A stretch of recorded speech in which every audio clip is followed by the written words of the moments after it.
Labour পার্টির প্রতিষ্ঠাতা মাওলানা আব্দুল মতিনের ২৯তম মৃত্যুবার্ষিকী উপলক্ষে জাতীয় প্রেস ক্লাবে আয়োজিত স্মরণ সভায় তার স্মৃতিচারণ ও অবদান তুলে ধরা হয়। আলোচনায় অংশ নিয়ে বিএনপি চেয়ারপারসনের উপদেষ্টা জয়নুল আবদিন ফারুক বলেন, বর্তমান টালমাটাল রাজনৈতিক পরিস্থিতিতে সংকট নিরসনে সরকার প্রধানের দায়িত্ব হলো একটি সুষ্ঠু নির্বাচনের আয়োজন করা। দেশের চলমান রাজনৈতিক সংকটটা দূরীভূত করার জন্য আপনাকে দায়িত্ব দেওয়া হয়েছে। তাহলে আপনার এখন গুরু দায়িত্ব একটি, এদেশের মানুষের কাছে একটি নিরপেক্ষ নির্বাচন উপহার দেওয়া।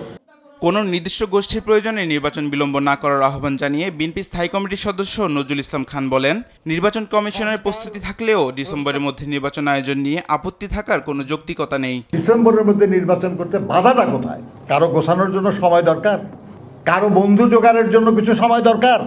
সেই জন্য জনগণের ভোট দেওয়ার যে মৌলিক মানবাধিকার, এটা বিলম্বিত হবে। দেশের রাজনৈতিক অস্থিরতা ও রাষ্ট্রের গতিশীলতা ধরে রাখতে নির্বাচনে কোনো বিকল্প নেই বলেও জানান নজরুল ইসলাম খান। জুলাই আগস্টে লড়াই। মাহবুব তামিম, দেশ টিভি, ঢাকা।